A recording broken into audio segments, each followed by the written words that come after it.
स्वामी समर्थ। स्वागत आहे तुम्हा सगळ्यांचं माझ्या YouTube चॅनलवरती। आजचा दिवस तुम्हा सर्वांना खूप छान सुखाचा आणि आनंदाचा जाऊ देत हीच मी स्वामींच्या चरणी प्रार्थना करते आणि आजच्या व्हिडिओला सुरुवात करते। पण त्या अगोदर तुम्ही माझ्या चॅनलवरती जर नवीन असाल तर चॅनलला सबस्क्राइब नक्की करा। त्याचबरोबर कमेंटमध्ये श्री स्वामी समर्थ लिहायला अजिबात विसरू नका। उद्या 23 नोव्हेंबर गुरुवार आहे आणि या दिवशी आलेली आहे कार्तिकी एकादशी। तर या एकादशीला देव उठणी एकादशी, प्रबोधनी एकादशी अशा अनेक नावांनी ओळखलं जातं।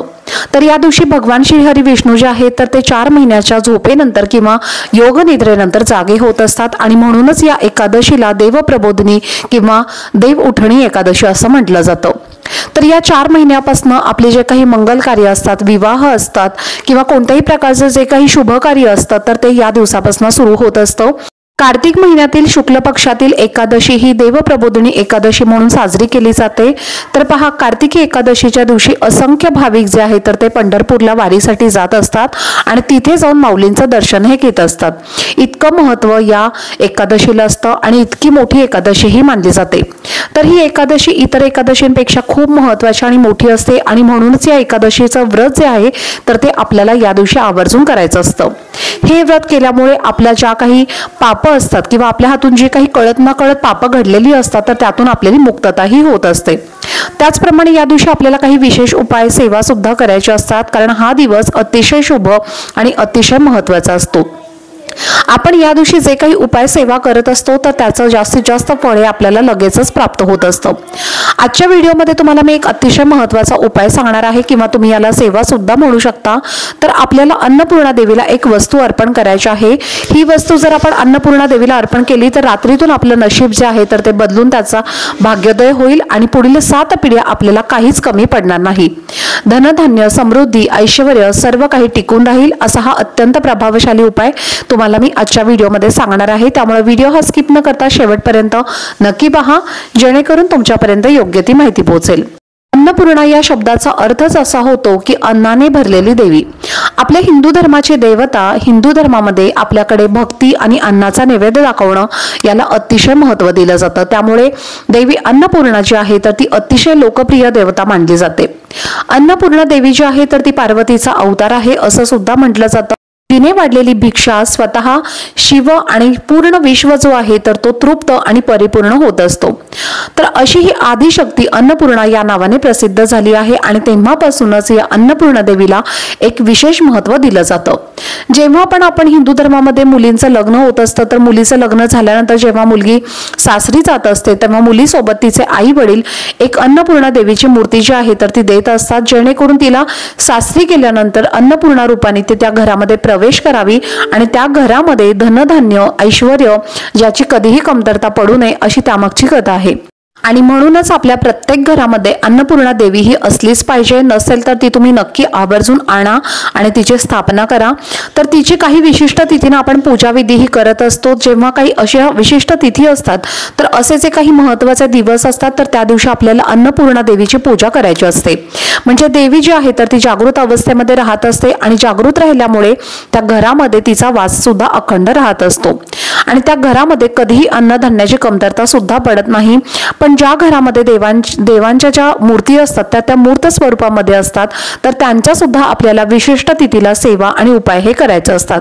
त्यामध्ये त्या देवतांचे जे एक देवत्व येत असतं तर ते जागरूक होत असतं आणि आपल्या ज्या काही अडचणी आहेत तर त्या सुद्धा त्यामुळे दूर होत असतात। तर पहा, उद्या गुरुवार आहे आणि उद्या गुरुवारच्या दिवशी आपल्याला भगवान श्री हरी विष्णूंची पूजा तर करायचीच आहे।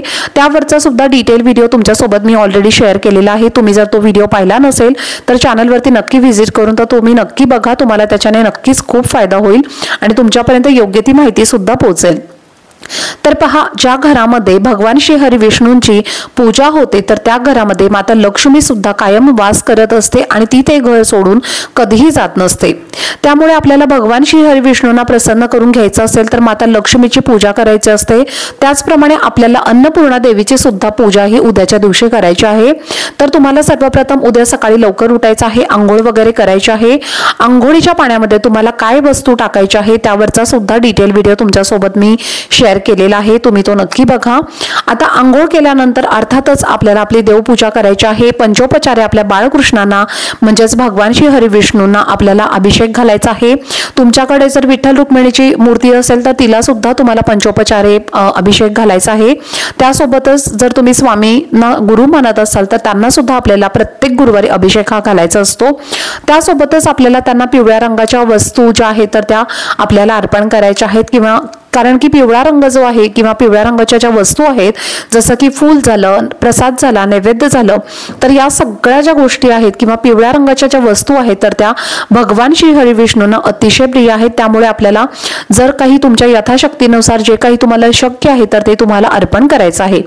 त्यानंतर आपल्याला सागर संगीत पूजा वगैरे करून झाली की आपल्याला अन्नपूर्णा देवीची पूजा करायची आहे। काय करायचं आहे पहा, तर सर्वप्रथम तुम्हाला एक तांब्याचं ताट घ्यायचं आहे, तर तुम्ही त्याला तांबण सुद्धा म्हणू शकता, तर हे तुम्हाला घ्यायचं आहे। त्यानंतर तुम्हाला एक तांब्याचा कलश भरून घ्यायचा आहे, जो तुम्ही तुमच्या स्वयंपाकघरातलं पाणी यामध्ये भरून घ्यायचं आहे।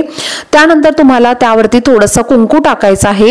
कुंकू टाकल्यानंतर तुम्हाला थोड्याशा अक्षदा टाकायच्या आहेत, 2-3 फुलांच्या पाकळ्या त्या याच्यामध्ये तुम्हाला पाण्यामध्ये टाकायचं आहे। थोडंसं केसर असेल तर तुम्ही ते आवर्जून त्या पाण्यामध्ये नक्की टाका।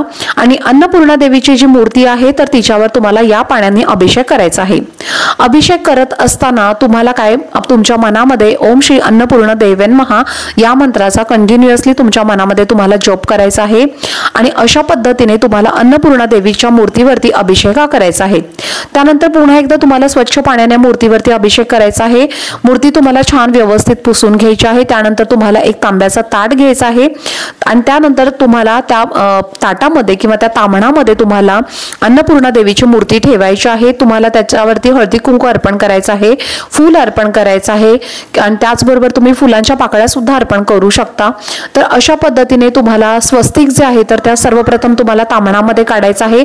त्यानंतर अन्नपूर्णा देवीची जी मूर्ती आहे तर ती तुम्हाला तुमच्या उजव्या हाताने त्या स्वस्तिकावरती ठेवायची आहे। त्यानंतर तुम्हाला तांदूळ घ्यायचे आहेत, एक मोठी वाटी भरून तुम्हाला तांदूळ घ्यायचे आहेत। त्यानंतर उजव्या हातामध्ये तुम्हाला हे तांदूळ घ्यायचे आहे। तुमच्या हाताचा अनामिका म्हणजे जे करंगडीचं शेजारचं जे बोट असतं तर तो अंगठा आणि करंगडी शेजारचा बोट असं मिळून तुम्हाला तिन्ही बोटांनी हळदी कुंकू जे आहे ज्या बोटांनी आपण हळदी कुंकू लावत असतो तर अशी तिन्ही बोटं तुम्हाला घ्यायची आहेत आणि त्या बोटांनी तुम्हाला तांदूळ जे आहेत तर ते तुम्हाला अन्नपूर्णा देवीवरती अर्पण करायचे आहेत। तर तुम्हाला अगदी देवीच्या खांद्यापर्यंत हे तांदूळ अर्पण करायचे आहेत। अर्पण केल्यानंतर तुम्हाला देवीच्या समोर 1 रुपयाचं नाणं ठेवायचं आहे, किंवा मग तुम्ही 2 रुपयाचं किंवा 5 रुपयाचं सुद्धा नाणं ठेवलं तरीही चालेल। त्यानंतर तुम्हाला हळदी कुंकू देवीला अर्पण करायचं आहे। त्यानंतर तुमच्या देवघरामध्ये जर लक्ष्मीचा सिल्वर कॉइन असेल तर तो सुद्धा तुम्ही ठेवू शकता, त्याला सुद्धा तुम्हाला हळदी कुंकू अक्षदा वगैरे अर्पण करायचे आहेत। संपूर्ण दिवस तुम्हाला अन्नपूर्णा देवीला त्या तांदळामध्ये त्या तामणामध्ये अशीच ठेवून द्यायची आहे। आणि त्यानंतर तुम्हाला देवीच्या समोर शुद्ध गाईच्या तुपाचा दिवा हा तुम्हाला लावायचा आहे। आता जर तुमच्याकडे तूप नसेल तर मग तुम्ही तेलाचा दिवा लावू शकता। त्यानंतर त्या दिव्याला सुद्धा तुम्हाला हळदी कुंकू लावायचं आहे, एक फूल तुम्हाला अर्पण करायचं आहे आणि संपूर्ण दिवस आणि रात्रभर तुम्हाला तामणामध्ये अन्नपूर्णा देवीची मूर्ती जी आहे तर ती तशीच ठेवायची आहे। त्यानंतर दुसऱ्या दिवशी सकाळी लवकर उठायचं आहे। उठल्यानंतर घरातली पूजा वगैरे तुम्हाला करून घ्यायची आहे। त्यानंतर तुम्हाला काय करायचं आहे तर ते तांदूळ जे आहे तर ते काढून घ्यायचे आहेत आणि ते तांदूळ तुम्हाला त्यातले जे थोडे तांदूळ आहेत तर ज्या ठिकाणी तुम्ही अन्नपूर्णा देवीची मूर्ती ठेवता त्या ठिकाणी तुम्हाला ही मूर्ती ठेवायची आहे आणि त्याच्यामध्ये तुम्हाला हे तांदूळ त्यातले ठेवायचे आहेत। बाकीचे जे तांदूळ आहेत तर ते तुम्ही तुमच्या तांदूळाच्या डब्यामध्ये टाकले तरीही चालतील। तुम्हाला सर्वांना माहितीच असेल की आपण अन्नपूर्णा देवीची जी मूर्ती आहे तर ती वाटीमध्ये ठेवत असतो, वाटीमध्ये आपण तांदूळ ठेवत असतो, त्यामध्ये 1 रुपयाचं नाणं टाकत असतो आणि त्यावरती अन्नपूर्णा देवी जी आहे तर तिची आपण स्थापना करत असतो। तर अशाच पद्धतीने हे जे तांदूळ आपण अन्नपूर्णा देवीला अर्पण केलेले आहेत तर त्या तांदळामध्येच आपल्याला अन्नपूर्णा देवीची मूर्ती ठेवायची आहे आणि उरलेले तांदूळ जे आहेत तर ते तुम्हाला तांदळाच्या डब्यामध्ये टाकायचे आहेत। तुम्हाला तुमच्या तांदळाच्या डब्यामध्ये टाकायचे आहे। त्यानंतर त्यातले थोडेसे जे तांदूळ आहेत तर ते तुम्हाला पक्ष्यांना खाऊ घालायचे आहेत। तर अशा पद्धतीने तुम्हाला हा एक असा छोटासा उपाय करायचा आहे। अतिशय प्रभावी असा हा उपाय आहे, तुम्ही याला सेवा सुद्धा म्हणू शकता। तर हा उपाय केल्यामुळे आपल्या घरामध्ये धनधान्याची, पैशाची, ऐश्वर्य, सुख, शांती जी आहे तर ते कायम टिकून राहील।